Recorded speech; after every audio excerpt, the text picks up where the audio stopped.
Think about this for a second. Why does desire hold such a grip over the hearts of so many men? Why is the male mind so tangled up in the relentless chase for women?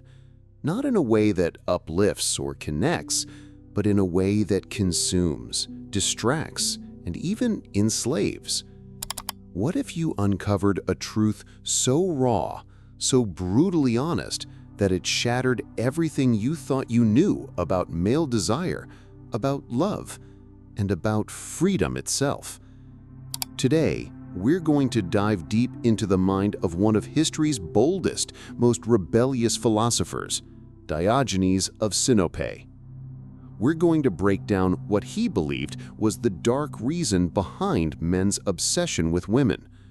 What you're about to hear might disturb you, it might provoke you, but above all, it could wake you up. And the final truth we'll uncover together may change how you see human relationships for the rest of your life. Let's get into it. So, Diogenes, he wasn't just a philosopher. He was a total rebel, a challenger of every social norm, an iconoclast who spat in the face of hypocrisy. He lived in a barrel. He begged for food. He made fun of kings, and he carried a lantern in broad daylight, claiming he was searching for an honest man. So why are we turning to a man like Diogenes to understand desire? Why look to someone who gave up wealth, fame, even comfort? Because Diogenes saw through illusions, the illusions that still control us today. He believed society was nothing but a web of artificial needs, masks, pretenses, and distractions that keep us away from the truth. And one of the most powerful illusions in his eyes was the obsession that men have with women. Not love, not partnership, but obsession. That compulsive chase, that emotional dependency dressed up as romance. Now, Diogenes didn't hate women, but he rejected the idea that a man's mind should be ruled by them. He refused to believe a man should become a beggar for a woman's validation, affection, or attention. He openly mocked how men would throw away their dignity just to pursue women, how their sense of self-worth was tied to conquest or approval. Diogenes believed most men didn't actually desire women for who they were. Instead, they desired what women symbolized: validation, status, power, security.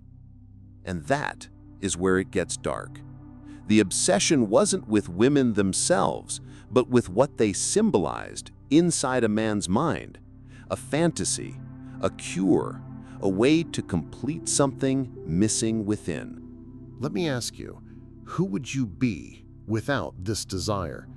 Who would you become if you no longer felt the need to prove yourself to women?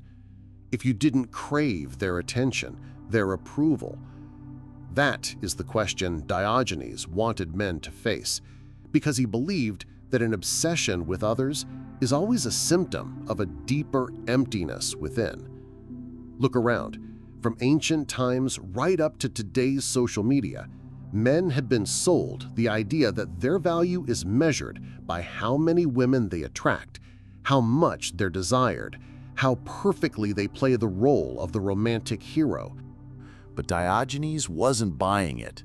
According to Diogenes Laertius and other historians, there was a moment when Diogenes saw a wealthy man strutting around in the agora bragging about all the women he'd conquered. Diogenes reportedly said to him, "You think you're free because women follow you? You are more enslaved than the lowest servant." To Diogenes, slavery wasn't just chains or kings. It was internal dependency. It was needing something so badly that you'd sell your soul to get it. And what he saw in men, even powerful men, was that their deepest chains were invisible. Their obsession with women wasn't natural. It was programmed. Programmed by culture, by families, by insecurity, and worst of all, that programming was celebrated. So what did Diogenes do about it? He stripped himself of all illusions. He lived with nothing so he could belong to no one. He got rid of desires that weren't born from nature, but from social expectation. He mocked the idea that a man had to win a woman in order to be complete. That made people deeply uncomfortable, because when a man no longer wants what society tells him to want, he becomes dangerous, he becomes ungovernable, he becomes free. Don't confuse this with misogyny. Diogenes didn't hate women, he hated illusions. He hated the lie that women exist to patch up the holes inside men. He believed that any relationship built on need was already corrupted. So think about your own life for a moment. How much of what you desire is truly yours, and how much has been planted there by parents, friends, media, or centuries of culture? Do you actually want her, or do you just want to be wanted by her? That's a question most men never dare to ask. But Diogenes stared it right in the face. He took on the entire culture around him and said, "Need is weakness, dependency is prison." A man who is obsessed with women is no different from a drunk obsessed with wine. He once said he threw away his cup after he saw a child drinking water from his own hands. That's how far Diogenes would go to cut himself free from anything that might make him dependent. For Diogenes, freedom meant radical simplicity, not just in possessions, but in desires. That included the desire to be validated by women. Think back on your own experiences. When you were most obsessed, was it really love? Or was it because you felt incomplete, like something was missing? Drop a comment and let me know what you think lies at the root of men's obsession with women. Is it natural, cultural, or something deeper? In the next section, we'll break down how this obsession has been used against men, not just by culture, but by power structures that keep them distracted, obedient, and chasing illusions. We'll explore how Diogenes' ideas can become a weapon against these systems of control, and how freeing yourself from this obsession might be the key to becoming the man you were always meant to be. If Diogenes were alive today, he wouldn't just criticize individual men for their obsession with women. He'd go after the entire system that profits from that obsession. Because here's a disturbing truth. What most men call desire is often just manufactured dependency. And where there's dependency, there's control. So ask yourself, what if the obsession isn't an accident? What if it's a tool? A mechanism to tame men's wild energy? Throughout history, empires, religions, institutions, they all learned one key lesson. If you want to control a man, don't chain his body, chain his attention. Direct his longing, hijack his instincts. Feed him an ideal so addictive he chases it blindly without ever stopping to ask who gave him the map and why. That's what Diogenes saw, living in broad daylight, looking insane to everyone around him, but quietly exposing their insanity. And if you look at the modern world, ads, romantic movies, influencers, love songs on the radio, there's one message being hammered into the male mind. You are not enough until she wants you. That's how men become consumers, not just of products, but of images, fantasies, illusions. Obsession with women becomes the engine of entire markets: fashion, fitness, luxury, entertainment, all feeding on men's silent hunger to be desired, to be chosen. This isn't a conspiracy, it's psychology. The French philosopher René Girard called it mimetic desire. We learn what to want by watching others want it. We don't desire women in a vacuum, we desire what others desire. And so men end up in a kind of endless competition, not for love, but for status, for identity. Diogenes saw all of this centuries before Girard gave it a name. He realized that most of our wants aren't chosen, they're inherited. And what scared him the most was not desire itself, but how blind men were to where that desire came from. So think about it for a second. What if your obsession with women isn't really about them at all? What if it's about you? What if that constant chasing is really a search for meaning, for self-worth, for escape? Just like those men Diogenes mocked in the Agora, you might be chasing a shadow. And that's exactly what society wants, because the obsessed man is predictable. He buys, he performs, he obeys. But the free man, the man who no longer needs to prove anything, that man is dangerous. He starts to ask questions. He challenges the system. He no longer needs to chase to feel whole. It's like the German social psychologist Erich Fromm once wrote, "Modern man lives under the illusion that he knows what he wants, while he actually wants what he is supposed to want." Let that sink in. We live in a world that rewards men for submitting to desire instead of mastering it. A world that fears the man who does not beg, who does not bend, who does not trade his soul for affection or applause. Diogenes was that kind of man. There's a legendary story about him that still blows my mind. Alexander the Great, ruler of the known world, once visited Diogenes. Alexander asked him, "Is there anything I can do for you?" And Diogenes replied, "Yes, stand out of my sunlight." Think about the power in that moment. The most powerful man on earth stood before him, yet Diogenes was freer than Alexander because Alexander still needed something. Diogenes needed nothing. Can you imagine being so complete, so whole, that even a king has nothing to offer you?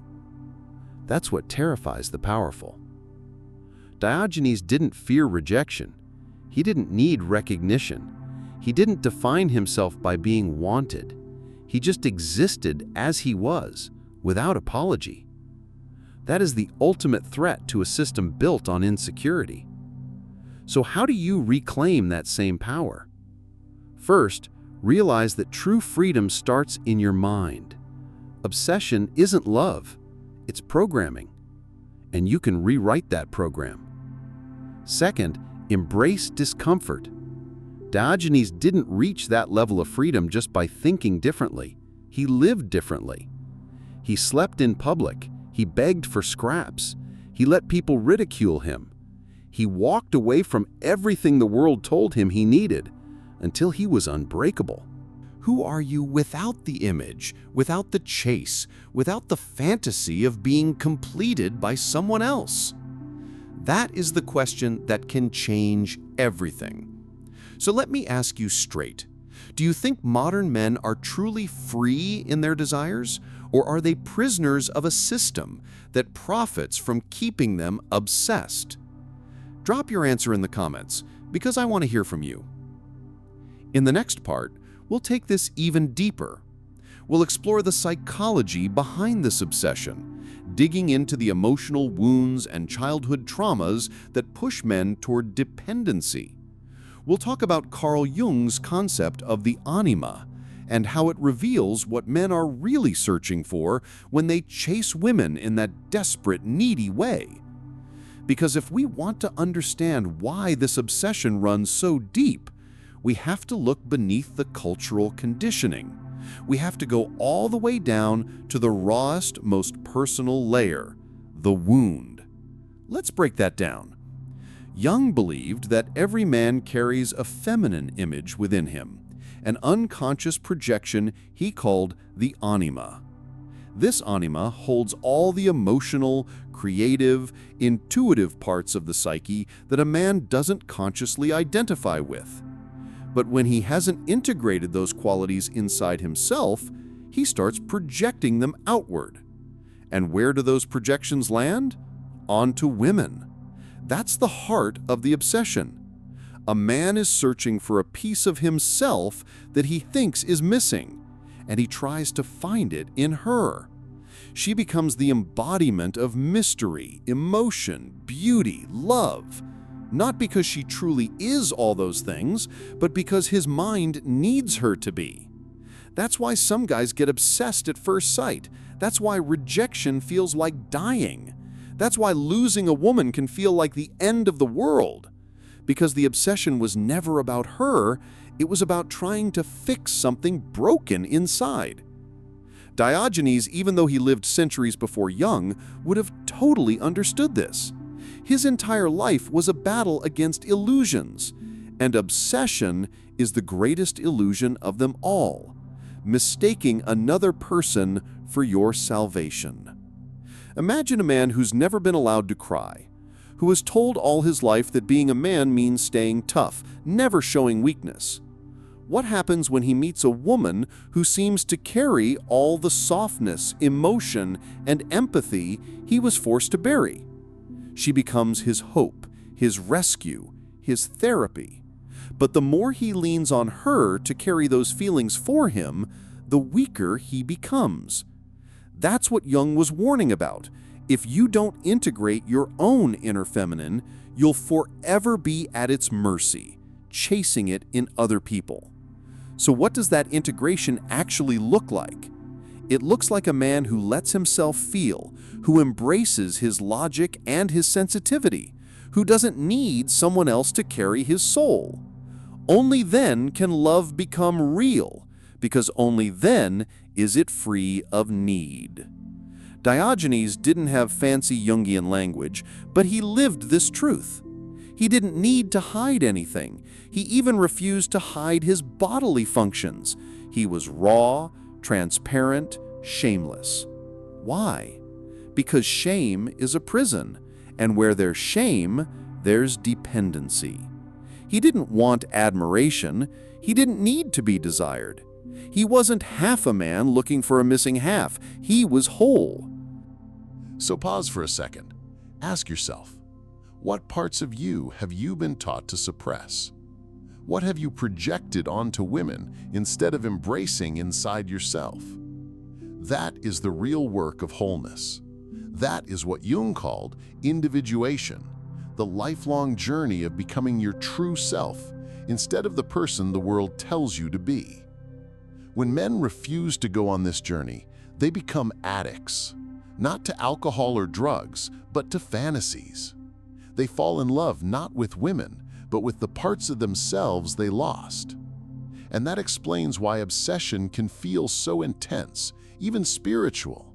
It hits something deep, something sacred, but without awareness, that sacredness becomes slavery.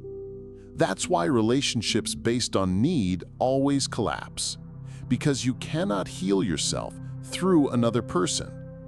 You have to dive into your own psyche, face your own wounds, integrate your own chaos. Only then can you love without trying to own someone. Only then is love truly free. Diogenes, in his own way, showed us how to do that. He loved without clinging, connected without needing to possess.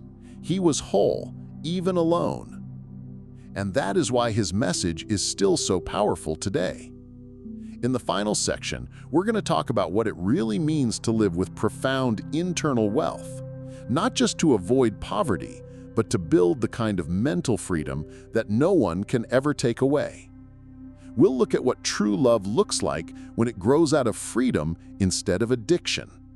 And we'll see why reclaiming your mind is the first step to becoming a fully sovereign man. Let's bring it all together. What does it actually mean to be free? That question haunted Diogenes his entire life, and it's the same question modern men need to face right now. Because true freedom isn't about wealth. It's not about status. It's not even about relationships. True freedom starts in the mind and is sealed in the heart. Most men think they're free because they can pick what to buy, where to live, who to date. But Diogenes saw through that. He knew a man is never truly free until he no longer depends on the world to feel whole. So picture it, a man lying in the sunlight, living in a barrel, appearing to have nothing, yet richer than kings, because he wanted nothing. He wasn't cold. He wasn't numb. He didn't hate women or hate the world. He was simply unchained. That, more than anything, is the final and most liberating truth. A man becomes unbreakable when he stops looking outward to fix what's broken inside. When you stop chasing, you start living. Because what does obsession really steal from you? Your time, your focus, your dignity, even your soul. It turns you into a seeker of shadows, a worshiper of illusions, a slave to other people's reactions. Diogenes escaped that trap by living in absolute alignment with his values. He didn't just throw away his possessions, he threw away psychological chains. He understood that dependency in any form is death to the spirit. That's why his life still speaks to us today. He didn't just talk about these ideas, he embodied them. He showed that it's possible to be alone without being lonely, to be content without being complacent, to love without needing to possess. So here's the challenge I want to leave you with. Do you want to be that kind of man? Not a man who hates women, not a man who avoids love, but a man who no longer uses women as medicine for his wounds or trophies for his ego. A man who can look at a woman, not with hunger or desperation, but with presence, respect, and clarity. Because when a man is whole, he sees clearly. He doesn't confuse love with escape. He doesn't confuse desire with identity. He doesn't worship the feminine. He honors it. That's the transformation that ends obsession. That is the power Diogenes carried with him, and it is available to any man who dares to look inward. But make no mistake, it is not easy. You will have to face the truth of your past.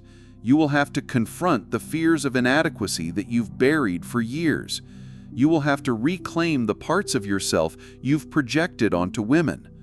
And you will have to be willing to stand alone, not forever, but long enough to know you can. Only then can you love without losing yourself. Only then can you give without fear of rejection. Only then can you walk through life not as a seeker, but as a sovereign. So let me ask you straight. What would your life look like if you were no longer ruled by desire? What could you build? What could you create? Who could you become if your energy wasn't consumed by need? That's where your journey begins. Not in someone else's arms, but in the silence of your own mind, where you can burn away the lies, where you can rip apart the illusions, where you can finally realize you were never broken to begin with. And from that place, from that truth, love stops being a prison. It becomes a choice, a gift, a reflection of your wholeness, not a band-aid for your wounds. Diogenes showed the world that freedom doesn't come from adding more to your life. It comes from having the guts to let go. So let go. Let go of the stories that told you you're not enough. Let go of the belief that you need to be chosen to matter. Let go of the hunger that turns love into addiction. Stand in the sunlight, unashamed, whole, human, because that's all you ever had to be. And maybe, just maybe, that's what she was looking for all along. If you've made it this far, I want you to really reflect. Take a moment, and in the comments tell me, what illusions are you ready to let go of? What do you want to reclaim about yourself starting today? Because this isn't just philosophy, this is a roadmap. This is the path to becoming the man you were meant to be. It is not easy, but it is worth it.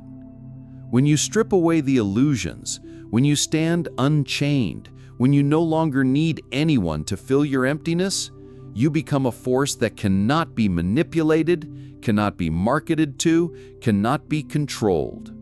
You become dangerous in the best possible way. So let's close with this final image. Diogenes, a homeless philosopher, lying in the sun. Alexander the Great, the most powerful man in the world, standing before him. Alexander had conquered kingdoms, but Diogenes had conquered himself. And that, my friends, is the greatest conquest of all. Until next time, keep thinking freely, keep challenging what you're told, and keep remembering, the only chains that can hold you are the ones you refuse to break.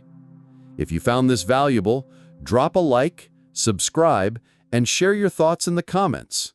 See you in the next one.